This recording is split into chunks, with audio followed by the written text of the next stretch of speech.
You do me a favor. If I make a mistake on something I'm talking about, you let me know. In a nice way. Let me know in a nice way. I'll be as condescending. That's wrong, jerk! No, I'll be not as like condescending as possible. That's possible, okay. That's cool. I know Condescending. I've played a number of Condescending characters before. What's your favorite? Condescending character? Sure. I worked on a character that was actually, when I auditioned, he was called Condescending Male. He was. That was his name. And the reason was because in this particular game, they would hire an actor, and you'd do one character voice, and then they'd spread that character voice out throughout the entire world. In other words, you weren't playing a character, so you might go into a shop here, and you'd hear Condescending Male. You might walk out on the street in another town, and you'd hear Condescending Male. So he was all over, and he'd be different races and whatever. But some of you may know this character. He had his line. His big line was, "Do you get to the Cloud District very often?" Oh, what am I saying? Of course you don't.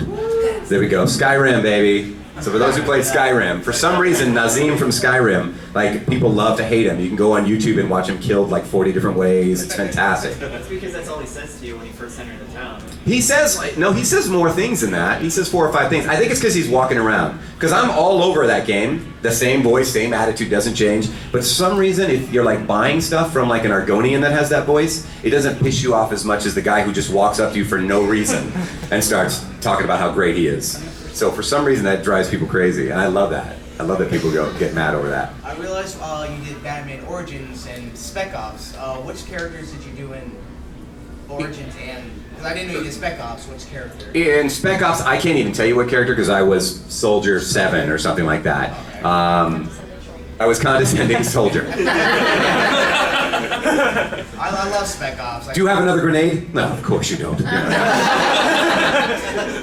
I saw Nolan a few months ago last year. Yeah, Nolan North. And I think he did one of the main... Yeah, he probably did one of the main ones. And I was like, my friends don't even like the game. I said it's one of my favorite shooters. Yeah, that's cool. I haven't played it. It's good. You like it? Nice. There's so many. There's so many games. It's hard to like love everything just because.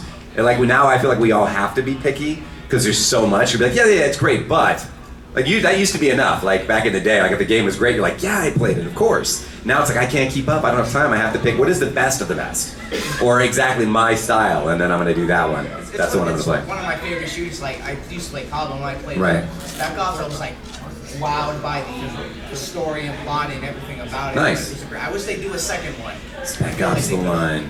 I remember that set. It was a long session. It was a lot of yelling. How long did that game take to? I don't know about the game as a whole. I know my session was long. They scheduled it kind of wacky.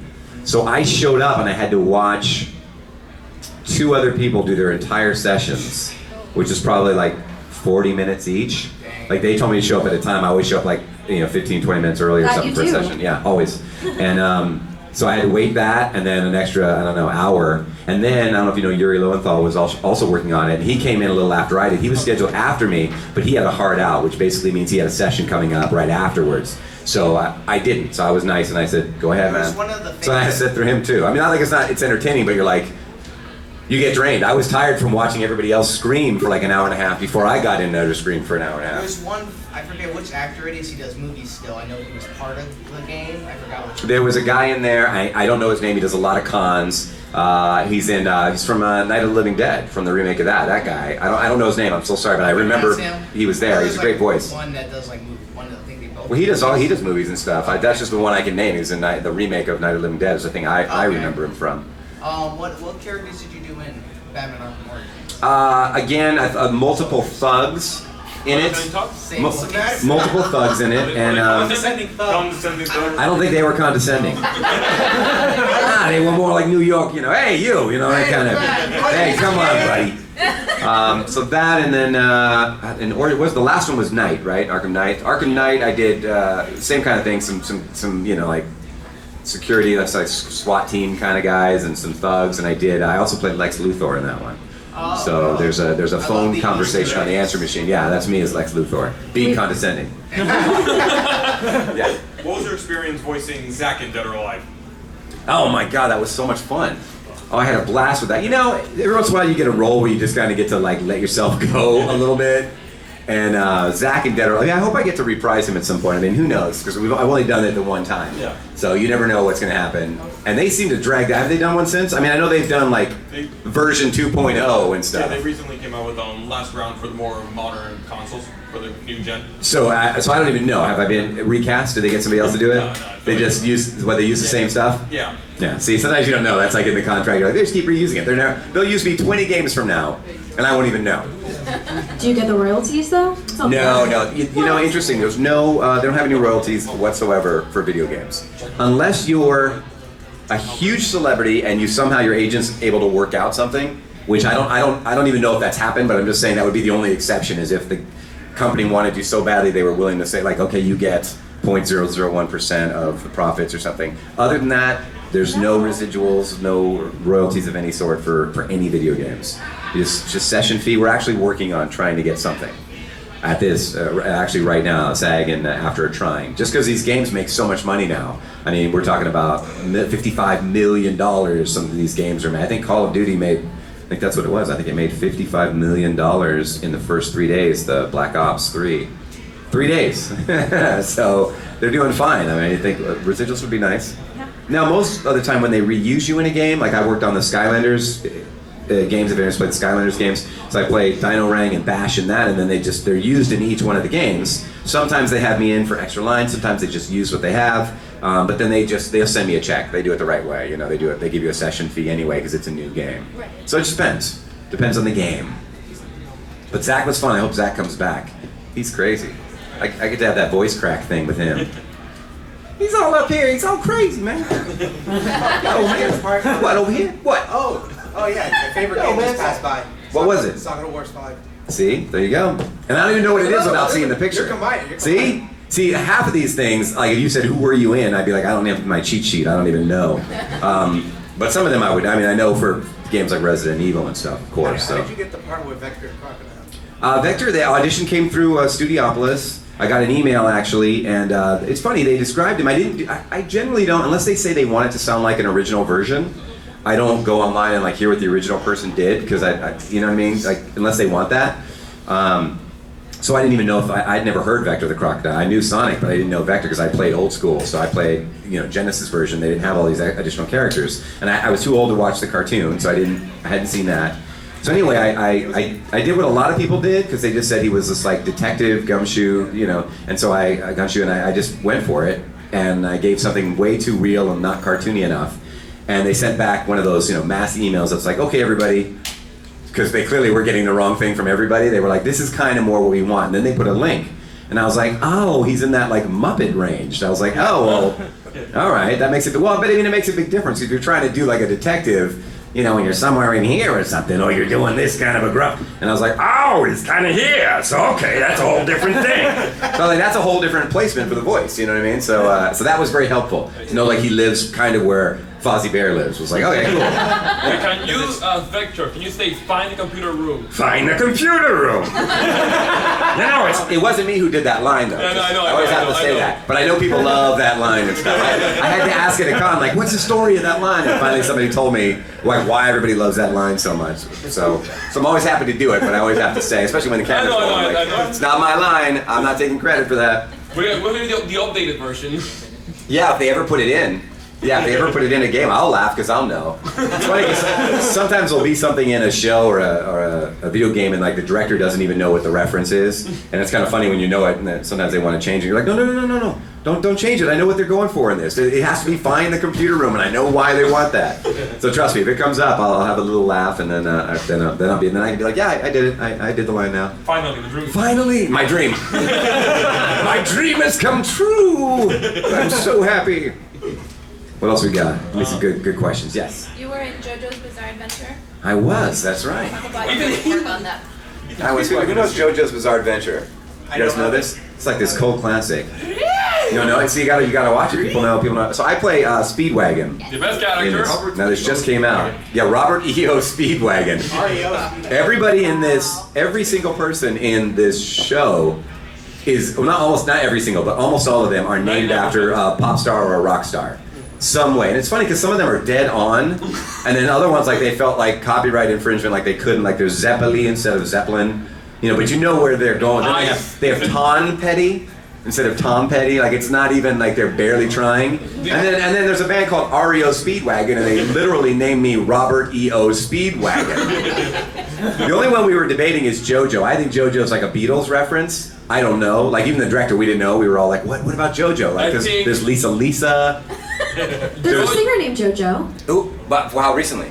There is, but Is it it right was now? actually. Well, but that's the problem because the show. How old is? When did JoJo's get it? 10 years ago? 15 years ago? 70s? It's a manga. It's been on for like 30, 40 years. I think the most recent the names get are 80s. Yeah. Like Lisa and stuff. So I think Beatles. they haven't added any names since. Yeah, I mean, that's the only one because it's the main character. You think like, where's JoJo from? JoJo, I think JoJo was actually. Casey and JoJo. See, I think Casey and JoJo was too late though. But you're right.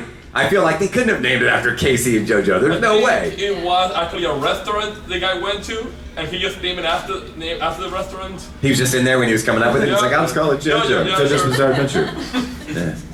Yeah, that show. Look, I have not watched JoJo's Bizarre Adventure yet. I bought the first volume, and I started watching it. I watched some of it. It is crazy. It is a crazy show. So I have to. It's very bizarre. It's aptly named. Bizarre is like an understatement. It is. It's an understatement. I would record this stuff, and it was so over the top. Like even Speedwagon is like constantly, JoJo, I'm always screaming, everything is this big, JoJo, like everything. And it was funny because we listened to the Japanese first, because in anime, we listen into the line, and then we do it. And almost every line I did, I took down by like 20%.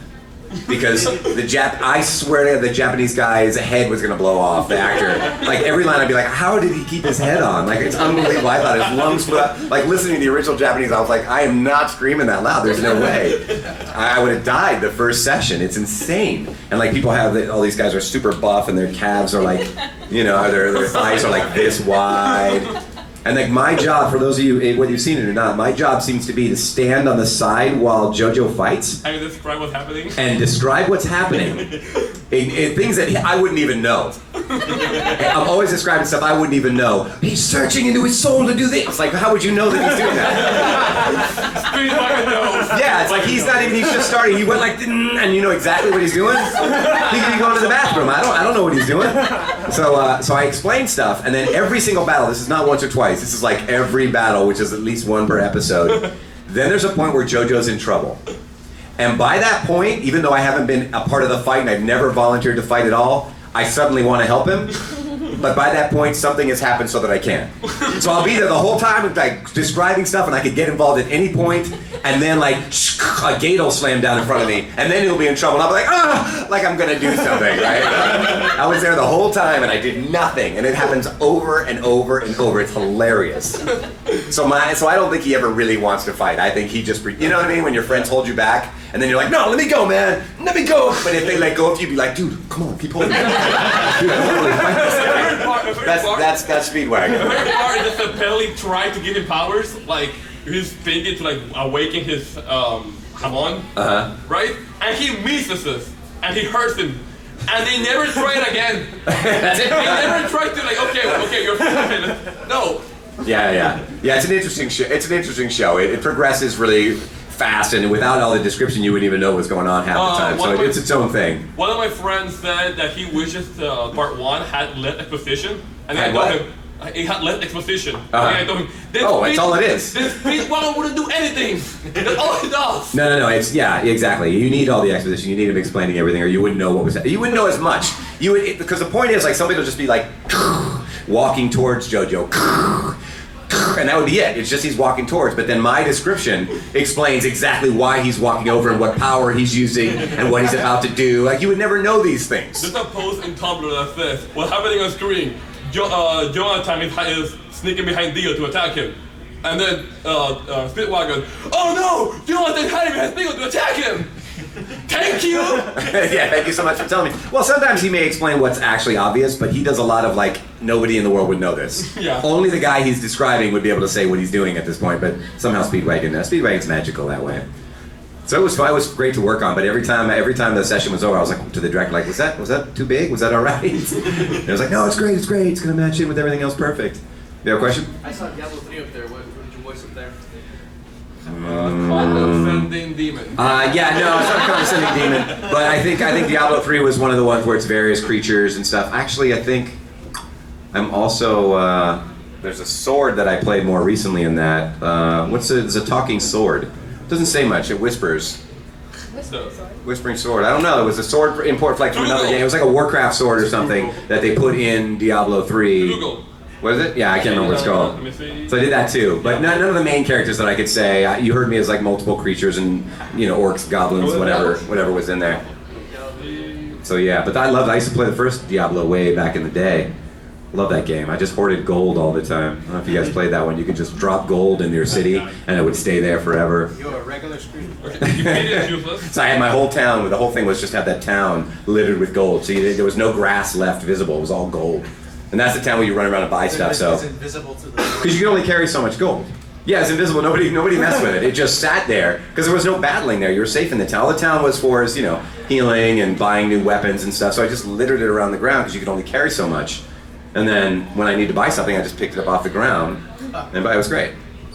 Old school games. No, God bless them. I know it's definitely a tough question to answer, but do you have... Math, right? No, this is not math. Okay. Do you have like a favorite character that you've voiced? Yeah, I like characters for different reasons. I mean, I think Kimimaro is one of my favorites. I did Lupin the Third recently, and I'm a huge Lupin the Third fan. In Jigen's Gravestone, which is on Hulu. You can watch it on Hulu. And that was a big honor for me because it's kind of one of the animes that I grew up on and I watched a lot and never thought I'd get a chance to voice him. So maybe that. I had a lot of fun. There's a character, Bartleby Farnham from Monster High. I got to do an Escape from Skull Shores, and it was really fun. He's just a great, fun villain. He had a lot of lines. I had a blast with him. So, some of them are just because they were so fun to play, and like Kimimaro is just kind of like a special spot in my heart just because it was the first time I worked for that studio. And one of the things I really like I'm doing right now, actually, I know it's a little on the girly side, but on Netflix right now there's a show called Glitter Force, which is exclusive to Netflix. It's based off of Pretty Cure. If you guys know that anime, and I play 3 of the villains in that one. I'm having so much fun talking to myself all the time. So that's one you guys can check out. It's a hilarious show. I mean, it's funny. People seem to be really liking it. So. You voiced Tatsuya in Persona 2. I did. How does it feel to voice a character in a game that does not exist? In a game that does not exist? Yeah. Is that not a real game? What do you mean? Oh no, because I'm like, did they lie to me and just pay me? I don't understand. I didn't play it. I don't know. Yeah, it doesn't matter. It doesn't matter. If you're gonna pay me and you're like, you're gonna work on Persona 73. Doesn't matter. I'm like, yeah, okay, let's do it. You got lines? Let's do it. Persona 1, it's a joke in the fandom that Persona 1 and Persona 2 don't exist. They never get acknowledged in anything. We're acknowledging it now. Acknowledge me! Why? Why wouldn't that be No, acknowledged? just because... What about Persona Q? That's more recently. Is that one? No, is that acknowledged? Everything from Persona... Persona Q is acknowledged. Alright. Well, I was in Persona Q then. Persona 3 and onwards is acknowledged. Persona 2 Forget it. Forget I even did that then. As far as Persona goes, just Everyone Zen. does. And that's it. Yeah. Who were you in Samurai Champloo in the show and the game? Because you saw it come up, right? You saw it come up. In the show, that was the first anime. I think that was the first anime I ever worked on. Is the show. That was the first one. And I was just incidental characters. I was a pinwheel salesman in one. I mean, if you see it there, I mean, I don't know why I can't tell you which episode, but in one of the episodes, it's just, I don't even remember the characters' names in it, but, and then in the game, I voiced, what did I voice in the game? I'm gonna say, I don't even know. Incidentals, different bad guys in it and stuff. They weren't any like the 3 main cast. I was gonna say, I thought I voiced Bloom's character in that, but I didn't. I did Bloom's character in a IGPX game that they did.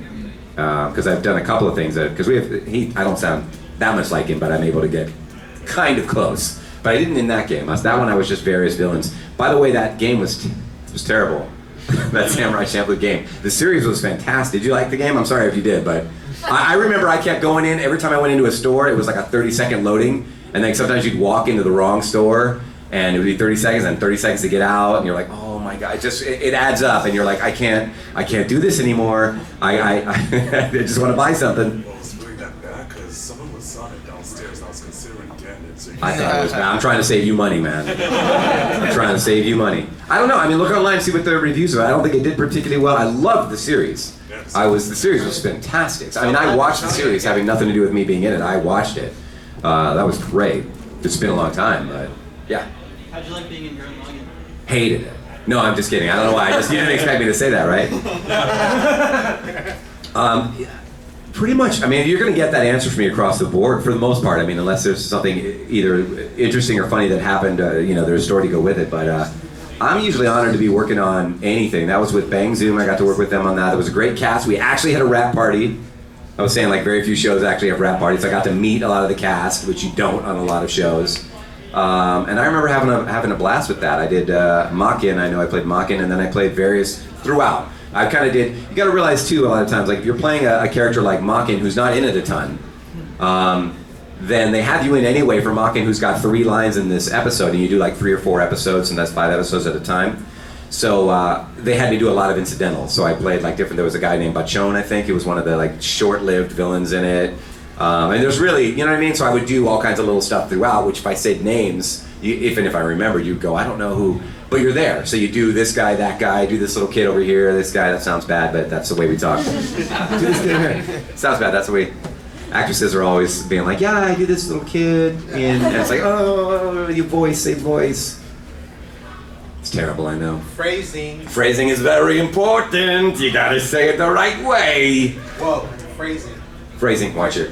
Hold it. Oh, did I mess up again? No. He's keeping me. No, it's for Archer. The show. It's for Archer. It's from Archer. It's from Archer, of course it is. How am I supposed to know that? I'm not in Archer. I know. Yeah. I should know. You guys know. You guys all know. Right? Did you guys all know that's from Archer? Good. Good. I'm not the only one. All right. We're all Everybody watches that. Like, I try to watch what I can. I'm up to date on Walking Dead. Seen all my Fear of the Walking Deads and stuff. I'm good. I saw Daredevil. I saw Jessica Jones. Those are the ones I have to see. Yeah, Agent Carter. Were they I gotta good? watch coming. They were great. Yeah. Yeah, if I could recommend any shows right now, any shows whatsoever, it's Daredevil and Jessica Jones. Gotta watch it. Next Daredevil's coming out in March, season 2. So you gotta catch up if you haven't seen it. Unless you just hate Marvel or hate Daredevil, because it's good. Or unless you don't like violence. Like I wouldn't recommend it to my mom. My mom would not like Daredevil. Been on the violent side. I love it. Yeah, very good. What else you guys got for me? Yeah. What you? Is that that you were in Dynasty Warriors? In Dynasty Warriors games as Honda and Jugedan? What was it like being in just like hammy atmosphere, that over the top acting? You think my acting was over the top? No, this series in general. It is very hammy. Very hammy. I don't know. I don't find that one to be. I mean, maybe as a whole, I haven't actually played the games. I've seen bits of them and stuff. And I know what I did on it. I don't know how it was originally. I came in by the time I came in, was it 4 or something like that? I came in a ways back. I know I came in. I did Jugedan first, and then that whole game came out, whatever it was. And I know in Japan they're on a different. They're different numbers. They're different numbers. So because I've seen that, I made that mistake. Like, wait, that's 7, but it's 6 here. Was called Dynasty Warriors here, but it was not called Dynasty Warriors in Japan. Right. They just called it here. So Dynasty Warriors 1 is actually Dynasty Warriors 2 in Japan. That's what I mean. It gets confusing. Yeah. But I know I did Jugedan first, and then Pangda was like the game afterwards. I came in and did both, and then did both of the characters. Yeah, I don't know. It's big, but a lot of it is not one-on-one conversations. I mean, some of it is in the cutscene stuff, but then other stuff does get big because people are making these big declarations or talking to an army and what have you. I mean, for me, like JoJo is much more like that was clear when I was doing it. I'm like, this is over the top in Japanese. I'm doing it over the top, and everybody else in the scene is over the. You know what I mean? That just kind of was the style of it. Yeah, it's not down and gritty and real for Dynasty, but it's not. I don't think it's the most over the top stuff. Yeah. I know what you mean. It's not like cinema style. It's like watching a Broadway performance. Sure. The Dynasty Warrior 8 intro is a guy destroying an entire fleet, a big explosion, a horse comes out of the explosion backward, and he just sits in the freaking horse. What's the point? I don't know what happened. That seems very normal to me. What are you talking about? That's like Tuesday for me. Everyone died but the horse. Yeah. Okay. Well, stuff like that. Yeah. I don't know about the whole story. I just meant acting wise and That was stuff. my favorite franchise for the PlayStation 2. Yeah. Oh, that's my favorite franchise of all time. Play Both Dynasty Blue. Warriors.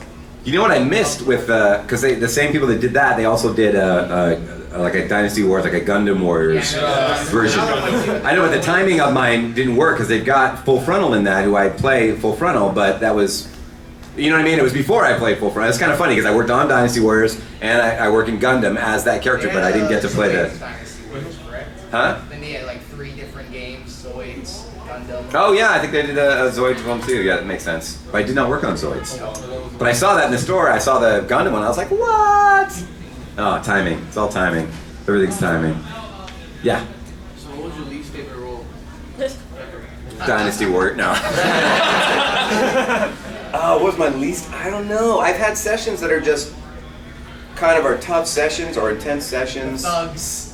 Well, I mean, Condescending thugs. listen, work is work. You know what I mean? And you need all that stuff. And I'm never gonna have too big of an ego to be like, oh, I don't have a main character. I mean, a lot of what we do is, you know, playing other characters that aren't the leads and stuff like that. And that's fine. You know what I mean? It's there's so many talented people in the pool of voice actors that everybody gets a shot here and there for something, you know, this big one, that whatever. So I'm happy, you know, that as they say, there are no small roles. They're all important. You need to treat every role as important and do the best you can, even if, oh, whatever, it's just gonna be a small. I don't even know, I'm trying to think. I mean, there's something that I cringe at that I can't watch. I mean, maybe older stuff. I'm sure I'd watch just something I did when I was first starting out and be like, oh my God, what was I thinking? I sound terrible, but I've never been asked that. My least favorite role. I'll think about it. It's not Vector, don't worry. I like Vector. I mean, most of the known ones I like for, you know, one reason or another. Maybe something will come up and I'll go, oh yeah, I hated that. Yeah, I just worked on some early, you know, some of the early games were real cheesy. What about Cross Edge? Bad games. I liked Cross Edge. I'm hearing so What are many you trying to say? Yeah, I know. So many bad That was really bad. I think your worst role was, suddenly it took a bad turn, right? No, maybe that one. Extermination was pretty. Oh, you know what? That was a terrible game. That was really, Avatar was a terrible game. It was funny because, but you know what? Yeah, it was a movie game, but the movie was great, and I was hyped up to see the movie. The movie hadn't come out yet. I go in to work on the game. It's super top secret. It's called Project X. It wasn't until I get in there that they're like, we're working on James Cameron's Avatar, and I'm like, oh. Keeping my game face, but I'm going, oh, snap, this is amazing. I'm working, this is like hardcore, this game's gonna be huge. Right, that's in my head. And then not only did it come out and didn't do well, but I remember renting it with my son and we sat down to play it, and it was one of those games where you can't accomplish anything. You start running around and you're like immediately lost and you're like, where am I supposed to go? And everything's difficult and you keep dying. And then within our attempt at it, we got stuck, we fell and had this glitch happen where we just kept falling and dying. And there's nothing we can do other than just restart the entire system. So I was like, okay, come on, I didn't like it to start and now you're gonna do this. Like I've already wandered around for like 40 minutes going, what are we supposed to do? Which is terrible. And then I got stuck in that endless loop and it was like, oh man. So I don't know if my least favorite role, but things like that just end up being a little bit disappointing. And I'm sure, you know, the programmers have really had the best intentions on it and everything. I think it's difficult sometimes especially with the movie games. They seem to have a hard time capturing whatever the movie had and making people want to play the game. So who knows? Do you have any like pre-recording rituals that you do? I've answered this in interviews before. I actually like to record with no pants on. It's just that I get one every I get like one, like I get one nice. There's always one. I keep my underwear on, but I mean it's, you know, so it's still, I know, it's not as nice. But yeah, I like to do that because it really frees me, because one of the things I'm totally kidding, guys. No, I don't do that. And you're wearing pants right now, just to clarify. They can't see you. No, well, behind them. I've loosened them. Weird. I don't know if I have pre-recording. You know, we all do warm-ups and stuff like that, but I don't like have a special, I don't like, you know, do like a special thing before. Like some people when they, in the NBA, like before they do their free throws, they have to do a certain, you see it, they always do, whatever it is. They do it, like they have to. I think you should use that from Is that my thing? I go boom, pretend I have hair to put behind my ears. Smack the chest. Pound on my chest. I pound on my chest like a gorilla. And no, I just make sure that I'm warmed up. I stretch. I squat down a couple times and just make sure that I'm loose and ready to go. I mean, that's kind of the main thing is I just want to be loosened up and everything and make sure before I've even gotten there, I've already warmed up my voice. But yeah, I'd love to have a cool ritual. If you guys can think of a good one that I should do every time, let me know and I'll do it. I'll do it, damn it. And you'll never have to. Do like what LeBron James does, like throw chalk up. Just throw chalk every time. Boom! And chalk goes flying. Chalk's getting in the microphone. It's the last time I work at that studio. It's the last time. I like it. I mean, I like what you came up with there, but I've got to immediately think of why that would be a bad idea. And that's what I think. Yeah, that's what I think. I think that would be a poor choice for me. But maybe I'll try it. If I don't want to work somewhere again, I'll be like, where's my chalk? Let's do this. Let's do it. I always walk up to the microphone before I get started. Well, that's kind of a no-brainer though. Sometimes I clear my throat. Sometimes I'm like, if I have to burp, I just let it out because you don't want it to come out in the middle of the line. I prefer that I just burped and they heard it than like while I'm yelling, Tetsuo! I don't want to do that. So you mentioned you have a series currently right now on Netflix, or that is on Netflix. What else do you have coming out? I'm working on a series on Nickelodeon right now called Miraculous, Tales of Ladybug and Cat Noir. It's on Sundays at 9 a.m. Actually, well, maybe it might be at 12 a.m. It might be 12 here. Yeah, I'm like, okay, so at 12 at noon. So there's that. I play the villain Hawkmoth in that. I'm trying to think of what else I'm allowed to say. You're on Ninja Sailor Moon. Yeah, Ninja Turtles, but right now the Ninja Turtles are in outer space. So I play April's dad, and he blew up with the Earth. So when they finish this, and we assume that they will save everything and go back in time and do whatever they're supposed to do, then hopefully I'll return. But I know they're not going to run into me in space. Sailor Moon. Maybe some pieces. Yeah, I'm working on, so that's my daughter there. In Sailor Moon, I play Kenji Tsukino. I play Sailor Moon's dad. I also play Professor Tomoe, who hasn't premiered yet, but we announced it almost like a year ago, but they haven't started airing that season yet. And of course, Sailor Moon Crystal mirrors that, so I'm doing the same in Sailor Moon Crystal, at least with the dad at this point. What else am I allowed to talk about?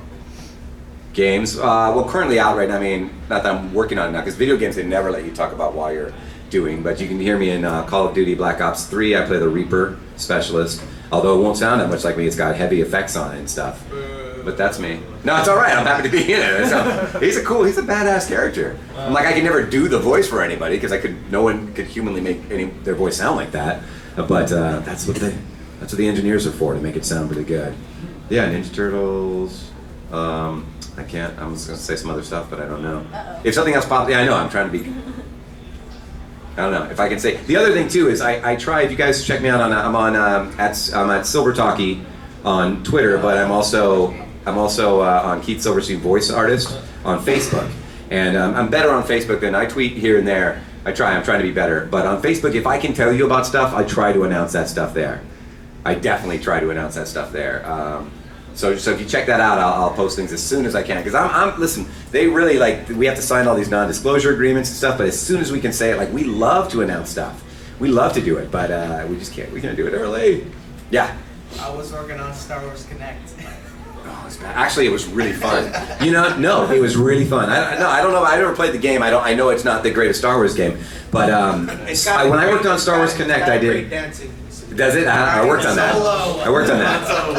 There was a Walla group. So basically, it was Walla. We were doing creatures, aliens. We were doing people at the dance sequence. But it was cool. They had 40 actors, so like 20 men and 20 women, approximately, in this big room. And some of the stuff we did all together, or they do groups of 10 of us, or whatever. Sounded like we were at a dance club and what have you. And then, the coolest part though is we all stood in a circle around the mic. And we went one at a time, and we kept going around, and we did nonsensical alien voices. But it was fun, though. It was really cool. So just if you had I think actually you could walk in. We were in a circle, but you could walk up to the mic. So at any point, if you had something, you just walked up to. So it was a fun little exercise. Can we hear a nonsensical alien voice, please? Whatever,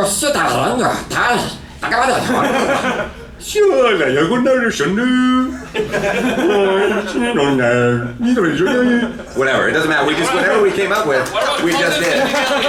So we just did it. If only Dark Knight Rising's Bay came out, someone should have done Bane. Oh yeah, well I would know. Yes. Well, hold on. I haven't got a question from this gentleman over here. Yes. Anyone asked any questions about going to them yet? Ask a Gundam question. Gundam's a complicated universe, though. Don't ask me something complicated, please. It is. Gundam is. How familiar were you with Gundam before playing Full Frontal Unicorn and now Char in the Origin?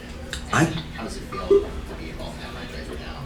It feels awesome, I'll say first off, to be a part of that universe. Everybody knows what Gundam is. I think. That's the way I feel, at least. Now, I didn't watch Gundam when I was younger. It was one of the ones that eluded me, but I've been going to conventions and stuff just as a fan, you know what I mean, forever.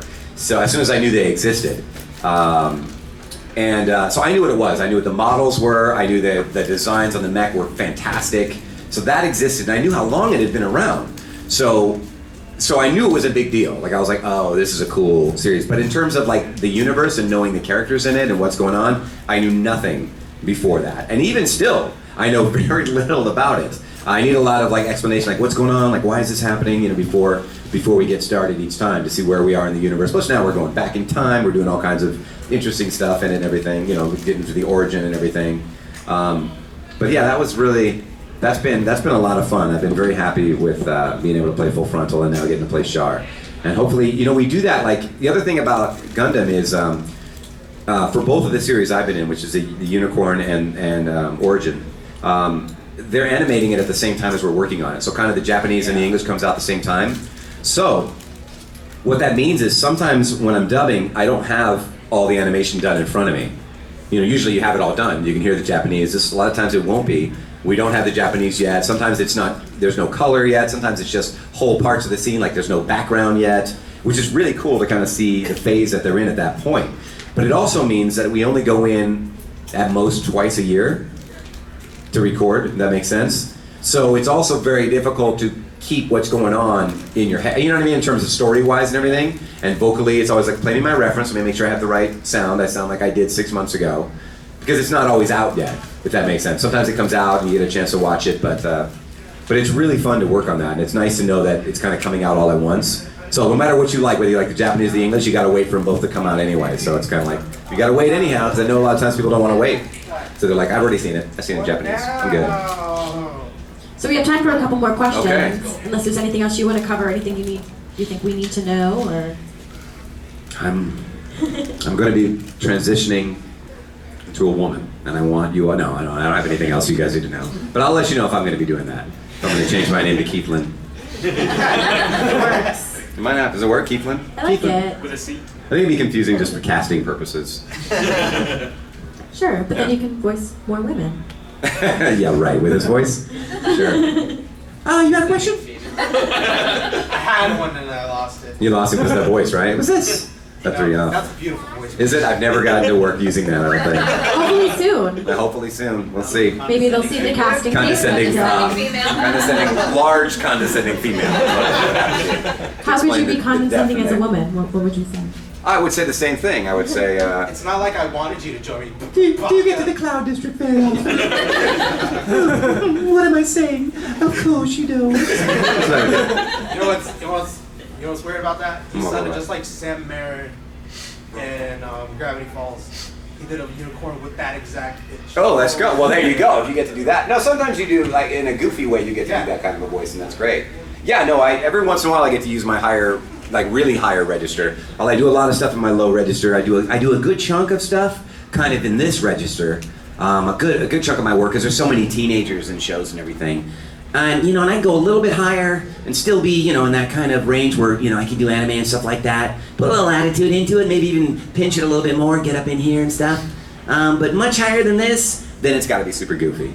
You know what I mean? Then you got to get into the like, get Stitch kind of voice. Kind of thing. Ohana means family. Family means nobody gets left behind. I forgot that. Then you have to get in there, goofy. Yeah, I know you use a high-pitched voice when you play that Egyptian cat merchant on the Little Princess. Man, how do you know this stuff? I remember that. I remember doing that. Was it a high pitch? Yeah, I can't. I'll bring it. I'll bring the. I want to see that. You know what? I can probably look it up though, right? And check and I want to hear what they did for that. Oh, I remember the session. I forgot that cat's name. It's Neko something. Yeah. That sounds right. Neko something. Yeah. Oh, that's funny. Oh, I'm gonna have to. Was it something super high pitched? Yeah. Really? Like way high pitched? Like way up in this kind of zone? It's more snivelly. More snivelly? Something in here, maybe? Who knows? I don't know what I did. Huh? Interesting. A lot of times, you know, when you go in for, you don't always audition and get cast for that part and go in and know what you're doing. A lot of times you go in for games, for anime, for lots of stuff. And they just bring you in, and when you get there, they go, here's who you're playing today. And so they'll show you a picture, they'll tell you what they want, and you know, you'll start. So I might start, they might go higher, higher, higher. So I'm like here, and they might go, okay, now give him a nasally thing. Okay, so he knows his stuff, so we're gonna go there, and they'll go, try stretching out his word. All right, I'll do that. You know, but that's how you find, I mean, sometimes you find characters on your own and you audition, but just so you guys know, sometimes it's just like on the spot. Give me something, how deep can you go? And then you go deep, and then they start messing with it from there and giving you either a dialect or no dialect, or, you know, but I want you to talk really quickly, or whatever it is, you know, and you add all that stuff in. Maybe you're just kind of musical with the, you know, with the way everything you say happens to go up like this all the time, you know, whatever it is, and you start figuring that stuff out.